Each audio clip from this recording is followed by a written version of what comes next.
fue un miércoles. El viernes, el 26 de julio. En mi Para celebrar el cumpleaños. el 22 fueron los putazos. El 22 empezó el pedo. Y luego el 26 ahí en una conmemoración de la... Para el cumpleaños de David. Y de una Cuba, conmemoración ¿no? del cumpleaños de David. Unos se unieron para David y otros... No, el 26 de julio, güey, hay unos vatos del poli que salen a marchar para protestar por las detenciones de sus compañeros. No y sus tenía nada maestros. que ver con Cuba. Y hay otra marcha que se lleva a cabo porque pues los estudiantes más afines al comunismo, pues. Los marxistoides. Los diría un compa, los marxistoides. También llevan su marcha para conmemorar el asalto al cuartel Moncada. Y se juntan, en un punto convergen. Y convergen, bueno, según entiendo, en el hemiciclo Juárez, güey. Uh-huh. Y de ahí agarran, bueno, pues obviamente hay nuestros amigos de la CDMX. Nos dirán, pero pues de ahí agarras derechito para el Zócalo, ¿verdad? Uh-huh. Y pues vámonos para el Zócalo. Llegaron a formar supuestamente un contingente de 5,000 cabrones. Que debe haber sido un chingo para esa época. Pues sí. Ahorita Y 5,000 aparte... se los junta Noroña. No, creo. Te creas, pero cualquier cualquier marcha por cualquier cosa sí trae un contingente así. Ahorita. Sí. Sí, porque ya somos 130. En aquel entonces eran 40. Éramos 40 en todo el país. Bueno, eran 48 millones en todo el país, güey. Uh-huh.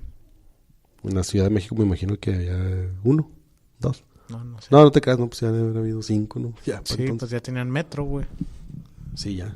Bueno, van para el Zócalo, pero pues se topan con los granaderos, y los granaderos, no, pues que no. Y se agarran a madrazos por varias horas, otra vez. Entonces, los estudiantes van y se refugian en las prepas. Las prepas... la prepa 1, creo que es la del colegio de San Ildefonso, que está ahí también en el mero centro. El pedo es que... ahí se acuartelaron, ¿no? Van y se cuartelan ahí. Yo estuve ahí hace poquito, muy bonito ese lugar. Van y se cuartelan ahí. Y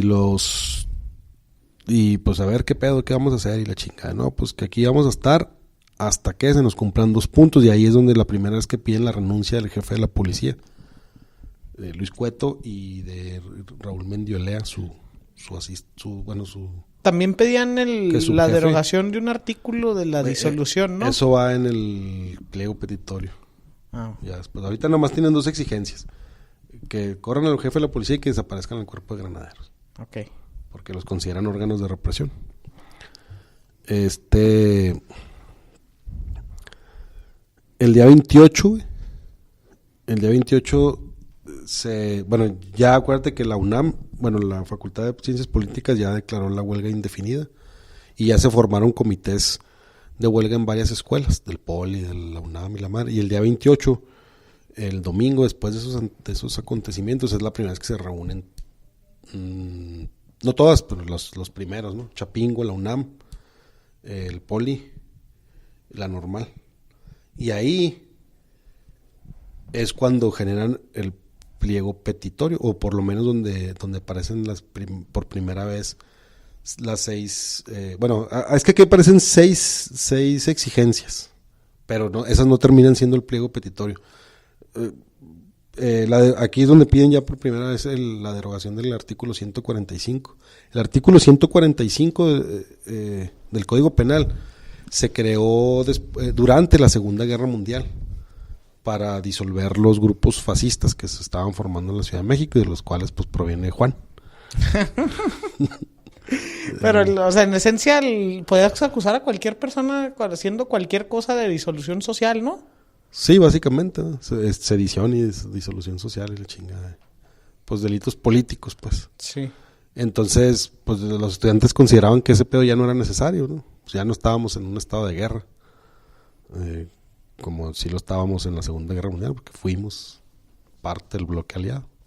Uh-huh. No te creas, sí, porque pues los movimientos fascistas estaban, o sea, aquí en aquel entonces, eran lo que los comunistas aquí, ¿verdad? Pero también igual podías decir cualquier güey es fascista y a chingar a su madre, ¿no? Como cualquier güey es bruja y lo quemaban. Ándale, exactamente. La desaparición del cuerpo de granaderos. La excarcelación, en este caso, de los estudiantes detenidos. Y luego que el gobierno indemnizara a los heridos y los muertos, porque ya para entonces ya había habido muertos de estos actos de represión.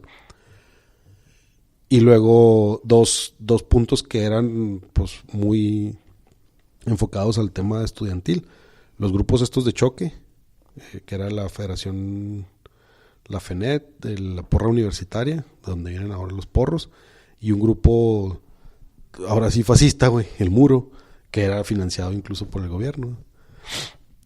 Y también la expulsión de los estudiantes que fueran parte de estos grupos, ¿no? O sea, estos son 6 puntos, pero estos otra vez no terminan siendo el pliego petitorio, porque hay 2 puntos aquí muy, muy enfocados directamente al tema estudiantil, ¿no? Entonces salen con esas demandas, ¿no? Y salen a un meeting ahora sí el lunes, o sea, ese día organizan un meeting para presentar estas demandas. Y llega la chota y los agarra, sí, putos, pues los agarra putazos, obviamente. Y el lunes se dan de chingados todo el día, güey. Todo el día, ya en la noche estos vatos, ya los granaderos no se la acababan y pues le hablaron a los sardos, güey. Cuando van llegando los militares, pues los estudiantes se meten a la prepa y es ahí donde lo del famoso bazucazo, uno de los casos de los eventos. El bazucazo que no fue en el colegio. Sí, era una prepa. Era una prepa. Colegio de San Ildefonso. Era la preparatoria 1. Una puerta que supuestamente estaba ahí desde el siglo XVII, ¿no? Llegaron estos güeyes y me dieron un pinche bazucazo. Pues ya, o sea, ya, obviamente si estás hablando de fuerza desmedida, güey, o sea, una bazuca es para güeyes armados. No, para tanques, güey. Ni siquiera para güeyes armados, güey. Es para, pues, o sea, es antitanques, güey, esa madre. Pues, sin sentido, güey. O sea, este es un actor así, viéndolo en retrospectiva o en el contexto que tú quieras. Una torpeza pues una torpeza total, güey. Bueno, en retrospectiva, si hubiera salido de otra forma, dirías, pues era un mensaje de disuasión. O sea, usó fuerza nivel 10 contra güeyes nivel 2 para que ya les dé miedo y ya... Güey, pues estás hablando de fuerza nivel 80, güey, ¿no? O sea, por eso, les mandas ya para que no vuelva a pasar. Y resultó que sí. Y la fuerza con la que terminaron calmando el pedo, pues fue matando un número muy discutido y poco claro de estudiantes. Bueno, Bueno, pero ibas en el bazucazo. El bazucazo. Total que al día siguiente, el regente, y ahora sí, al Coronel Rosal, el general Coronel Rosal, que iba por presidente. Era el favorito. Pues era el favorito, incluso en el documental de Krause sobre el 68, Echeverría dice que, pues obviamente, dice que él era el tercero, que el primero debió haber sido Coronel Rosal. Se reúne con estudiantes, pero se reúne con estudiantes de algunos de los grupos estos que... Hay una serie, que los mismos para que la vean de ese pedo. En Amazon. En Amazon Prime. Ahí sale el Coronel Rosal como el primer ahí, presidenciable. Se reúne pero con estudiantes de estos grupos que los manifestantes estaban pidiendo disolver. Y bueno, y ese mismo día, ahora sí ya las autoridades universitarias, encabezadas también por otros de los personajes importantes de estos eventos, el rector Javier Barros, salen a la explanada de ahí de la universidad a pues hacer un acto de apoyo a los estudiantes y de exigencia de respeto a la autonomía universitaria. Para ese entonces todas las pinches prepas y vocacionales estaban tomadas por el ejército, ¿no? Entonces el rector sale e iza la bandera media asta, otro de los actos icónicos también del movimiento. Protesta por la violación de la autonomía. Y regresan, el ejército ya toma la última prepa que le faltaba, yo creo.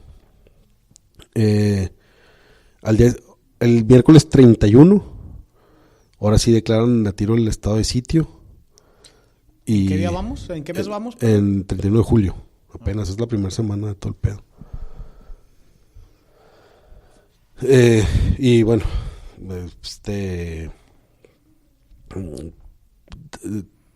el 31 ya se declara ahora sí pues prácticamente el estado de sitio, y ahora sí ya empieza a correr la versión oficial de que pues actos de sedición y conjura comunista y la chingada. El 1 de agosto es cuando sale el rector a marchar, otro también de los actos ahí importantes, ¿no? No sé si has visto imágenes que sale el rector y las autoridades ahí universitarias Apenas hoy en los programas agarradas del brazo. De Loret y de Marta de Baile me enteré que el rector estaba de parte de los estudiantes. Y da una de los discursos también icónicos, donde habla de que pues ya la lucha no es nada más por la autonomía universitaria, sino por ya por ahora sí los ideales de democracia y todo ese pedo en México.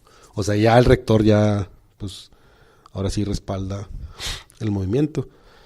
Y es cuando, ese mismo día, pero en Guadalajara es cuando la changa dice, mi mano, una mano está tendida.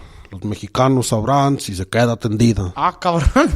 Es que así hablaba el güey, porque así... No había escuchado ese pedo. Oye, oí de los comentarios que escuché de la discusión de Joel Ortega y a ver, ahorita te digo cómo se llama el otro vato que escuché en esa discusión. Decían que esta era el único movimiento mundial de los que se dieron en el 68 que era constitucionalista. Este movimiento buscaba que se cumpliera pues, lo que decía la Constitución de democracia y respeto y libertad de expresión y demás. Todo el resto de movimientos eran para reformar sus actuales constituciones o para tomar otro rumbo político en los países. Bueno, sí, probablemente. No, el movimiento en Estados Unidos tampoco era para reformar. El movimiento en Estados Unidos, bueno...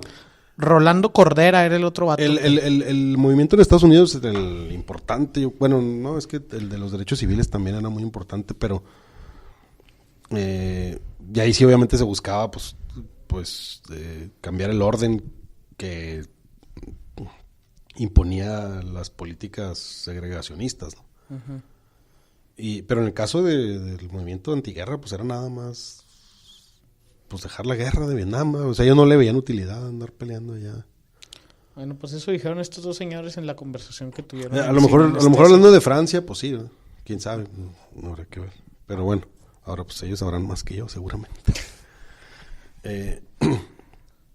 Bueno, el 2 de agosto es cuando se da así como la primera confrontación hacia adentro del movimiento, y aquí es donde sí salen los grupos que están más influenciados, por ejemplo, por el Partido Comunista. Y yo estoy seguro que ahí sí, pues digo, sería inocente pensar que ahí no quisieron meter la mano los soviéticos, ¿no, güey? O los cubanos, o no sé. Obviamente sí. Pero como que ya se quieren, o sea, hay grupos ya que empiezan a querer radicalizar el movimiento. Pero en realidad, fíjate, hay un vato de Luis González de Alba. Uh-huh. Es uno de los líderes de aquel entonces. Y que sigue vivo, ¿no? Sigue opinando. Se suicidó hace como 2-3 años, güey. Ah, cabrón, yo vi ahí unos tuitazos. Se suicidó... ¿Alcanzó a tener Twitter el vato? No creo. No, sí, pues en el 15 creo que se suicidó por ahí. Porque Se suicidó justamente un 2 de octubre. Porque estaba leyendo que el vato le tuiteó contra... A lo mejor una cuenta fake contra López Obrador. De cuando... reclamándole que López... López reclamaba, quién sabe qué, el que lo comparó una frase de Peña con la de hemos sido tolerantes hasta excesos criticados. Y luego salió una cuenta de Luis de Alba diciéndole, y sí, y usted se afilió al PRI todavía después de eso. Luis de Alba, pero a ver si el Pirurris, ¿no? No, pues una parodia. Yo pensaba que seguía vivo ese vato. Que este vato dice precisamente eso, ¿no? Que dice, es que cuando, por ejemplo, en Francia, güey, como te dije ahorita, el movimiento empezó estudiantil y se unieron los obreros y se unió todo el mundo, güey. Pero aquí, bueno, obviamente estás hablando de un pueblo más culto, güey, al que le puedes tirar un choro, güey. Aquí, güey, el Luis González de Alba platica que, pues empezaban los güeyes, ¿no? A tirar su teórica de que Marx y que Trotsky, la chingada, y que la plusvalía y el proletariado. Y pues las razas, pues de volada empezaban la rechifla, ¿verdad, güey? O sea, la raza, pues imagínate el obrero, el... Pues aquí todavía, güey. Aquí